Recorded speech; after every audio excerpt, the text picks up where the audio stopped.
ان میں برکت ڈال دے۔ تو آپ صلی اللہ علیہ وسلم کی یہ دعا قبول ہوئی اور مدینہ کے اندر تبدیلیاں آنا شروع ہو گئی، اور یہاں ایک مکی جو دور ہے وہ ختم ہوتا ہے، مکمل ہوتا ہے، اور اس کے بعد انشاءاللہ مدنی جو دور ہے اس کا آغاز کیا جائے گا انشاءاللہ۔ مدنی زندگی شروع کرنے سے پہلے ان کو 3 حصوں میں تقسیم کیا گیا ہے۔ جو پہلا اس کا حصہ ہے یا مرحلہ، جس میں فتنے اور اضطراب برپا کیے گئے آپ صلی اللہ علیہ وسلم اور آپ کے ساتھیوں کے لیے۔ جو پرانے قدیم لوگ تھے مدینہ میں رہنے والے مشرکین، جو ابھی تک ایمان لے کر نہیں آئے تھے، یہ لوگ اندر سے سازشیں کر رہے تھے، اور جو مدینہ سے باہر تھے، جب ان کو معلوم ہوا کہ نبی کریم صلی اللہ علیہ وسلم اور اس کے ساتھی یہاں پہ ہیں، تو لوگوں نے بائیکاٹ کیا اور مدینہ کو صفحہ ہستی سے مٹانے کی کوششیں کی، اور ان معاملات سے نکلتے نکلتے 6 ہجری تک یہ معاملات رہے۔ صلح حدیبیہ کے موقع پہ ان چیزوں سے چھٹکارا حاصل ہوا۔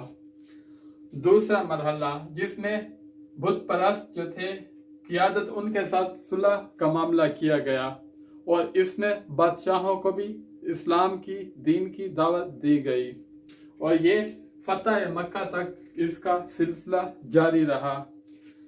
تیسرا جو مرحلہ ہے، اللہ تعالیٰ کی جو مخلوق ہے دین میں فوج در فوج داخل ہوئے، اور یہ بالکل نبی کریم صلی اللہ علیہ وسلم کی زندگی کے آخری دن تھے، اور یہ ربیع الاول سن 11 ہجری تک چلتا رہا، اور اس کے بعد نبی کریم صلی اللہ علیہ وسلم کی وفات ہو گئی تھی۔ اور اب یہاں سے مدنی زندگی کا جو پہلا مرحلہ ہے، یہاں سے شروع کرتے ہیں۔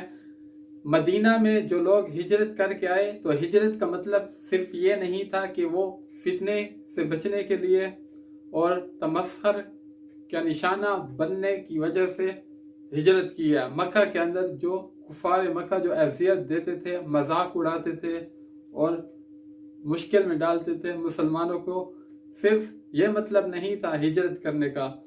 ہجرت کا مطلب یہ تھا کہ ایک نئے معاشرے کو تشکیل دینا، اور وہاں سے اسلام کا پرچار کرنا اور اسلام کو نافذ کرنا۔ تو اس میں ہر مسلمان کا فرض تھا کہ وہ اپنا حصہ ڈالے، اور اس معاشرے کی تشکیل کے لیے یہ تو بات قطعی طور پہ ہے کہ نبی کریم صلی اللہ علیہ وسلم امام ہیں، رہنما ہیں، اللہ تعالیٰ کی طرف سے نبی مقرر ہوئے، اور ان کے ہاتھ باغ دوڑ ہے کہ وہ اس معاشرے کو تشکیل دیں۔ اور نبی کریم صلی اللہ علیہ وسلم کو یہاں پہ 3 قسم کی قوموں سے واسطہ تھا، 3 قسم کے لوگوں سے واسطہ تھا۔ ہر ایک کے اپنے خصوصی مسائل تھے، اور ہر ایک کا مسئلہ جو ہے وہ دوسرے سے جدا تھا۔ ان میں سے جو پہلے ہیں، آپ صلی اللہ علیہ وسلم کے پاک باز صحابہ کرام رضوان اللہ تعالی علیہ اجمعین، منتخب جماعت۔ نمبر 2، مدینہ میں وہ اصلی قبائلی قدیمی لوگ جو بہت پرانے یہاں پہ رہ رہے تھے اور ابھی تک ایمان لے کر نہیں آئے تھے، یعنی کہ مشرک جو تھے مدینہ میں رہنے والے۔ اور جو تیسرے لوگ تھے وہ یہود تھے۔ تو 3 قسم کے لوگ آپ صلی اللہ علیہ وسلم کے سامنے تھے۔ اس معاشرے کو تشکیل دینے میں جو لوگ سامنے تھے وہ یہ آپ کے سامنے تھے۔ ان 3 میں سے سب سے پہلے صحابہ کرام رضوان اللہ تعالی علیہم اجمعین، یہ ہجرت کر کے آ گئے تھے۔ اب کلمہ ان کا ایک تھا، مقصد بھی ایک تھا، لیکن ان کی حالت جو تھی نہایت کمزور تھی، اور بالکل مجبور تھے صحابہ کرام مدینہ میں آ کے، کیونکہ ان کے ہاتھ میں کچھ بھی نہ تھا، اور ایسے میں ایک معاشرے کو قائم کرنے کے لیے اجزاء اور لوازمات کی جو ضرورت ہے وہ چیزیں سر سے صحابہ کرام میں موجود نہیں تھی، نہ ان کے پاس مال تھا، نہ ان کے اپنے گھر تھے۔ اور دوسری طرف انصار مدینہ جو مدینہ کے رہنے والے تھے، وہ خود مختار تھے، اور وہ کسی کے قیدی نہیں تھے بلکہ خود مختار تھے، ہر کام وہ اپنی مرضی سے کرتے تھے، اور کافی مدت سے ان کے درمیان آپس میں دشمنیاں اور عداوتیں چل رہی تھیں۔ تو ایسے میں ایک نئے معاشرے کی بنیاد رکھنا اور ان کو اس چیز سے متعارف کرانا جس کا وقت آ چکا تھا کہ سیاست، عمرانیات، اقتصادیات اور یہ ساری جو چیزیں ملک کے لیے ضرورت ہوتی ہیں وہ ساری چیزوں کا سامنا کرنا ضروری تھا۔ اس لیے اس معاشرے کو تشکیل دینے میں صرف ایک دن نہیں، ایک مہینہ نہیں، ایک سال نہیں، بلکہ ایسے معاشرے کو تشکیل دینے اور وجود میں آنے میں کافی مدت درکار تھی۔ اور ایک ملک یا ایک شہر جب تشکیل کیا جاتا ہے تو اس کے جو لوازمات ہوتے ہیں، احکام اور قوانین کا خود کفیل اللہ تعالیٰ تھا، اور ان کو نافذ کرنے کے لیے نبی کریم صلی اللہ علیہ وسلم موجود تھے۔ هُوَ الَّذِي بَعَثَ فِي الْأُمِّيِّينَ رَسُولًا مِّنْهُمْ يَتْلُو عَلَيْهِمْ آيَاتِهِ وَيُزَكِّيهِمْ وَيُعَلِّمُهُمُ الْكِتَابَ وَالْحِكْمَةَ وَإِن كَانُوا مِن قَبْلُ لَفِي ضَلَالٍ مُبِينٍ۔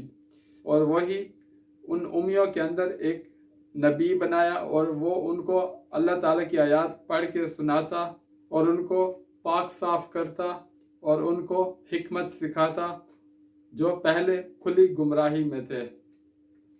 اور صحابہ کرام جو تھے وہ آگے ماننے والے تھے، اور جب بھی وہ کوئی آیات سنتے تو ان کا ایمان پہلے سے بڑھ جاتا۔ وَإِذَا تُلِيَتْ عَلَيْهِمْ آيَاتُهُ زَادَتْهُمْ ایمانا۔ تو ایک معاشرے کو تشکیل دینے کے لیے یہ ساری چیزیں ضروری ہوتی ہیں، اور جو ابھی درکار تھا مسئلہ وہ یہ تھا کہ ایک ہنگامی مسئلہ نہیں تھا بلکہ ایک دائمی مسئلہ تھا، اور اس کو حل کرنا ضروری تھا، کیونکہ جو انصار تھے دو قسم کی جماعتیں موجود تھیں مسلمانوں کی۔ ایک انصار جن کے گھر وہیں موجود تھے، ان کے لیے مسئلہ نہیں تھا، ان کی جو آپس میں عداوتیں تھیں، دشمنیاں تھیں، وہ الگ چیز تھی۔ اور جو مہاجرین تھے ان کے پاس سرے سے نہ گھر تھے، نہ کھانے پینے کے لیے کوئی چیز تھی، نہ ان کے لیے کوئی کام کاج تھا جس سے وہ اپنا ذریعہ معاش بنا لیتے، کیونکہ مدینہ میں اتنی دولت نہیں تھی۔ اور یہ مسئلہ اس طرح تھا کہ اعلان ہو چکا تھا اس چیز کا کہ جو بھی مسلمان ہے وہ سارے مدینہ میں نبی کریم صلی اللہ علیہ وسلم کے پاس ہجرت کر کے چلے جائیں۔ تو تعداد بھی بہت زیادہ تھی اور اس میں دن بدن اضافہ ہو رہا تھا، تو یہ مسائل درپیش تھے۔ اور مدینہ کے جو حالات تھے اقتصادی طور پہ وہ بھی بہت کمزور تھے، دشمن جو تھے انہوں نے سازشیں رچائی ہوئی تھی، اور مدینہ کا جو شہر تھا اس کو کمزور کرنے کے لیے انہوں نے بائیکاٹ کیا ہوا تھا، درآمد کا جو سلسلہ ہے وہ بند کیا ہوا تھا۔ تو یہ ساری پریشانیاں درکار تھی اس وقت نبی کریم صلی اللہ علیہ وسلم کو صحابہ کرام کے حوالے سے، خاص طور پہ جو وہ مہاجرین تھے جو اپنا سب کچھ چھوڑ کے اپنی جان بچا کر صرف مدینہ میں پہنچے ہیں۔ باقی کا حصہ انشاءاللہ اگلے حصے میں، تب تک کے لیے اللہ نگہبان، اللہ حافظ، السلام علیکم ورحمۃ اللہ۔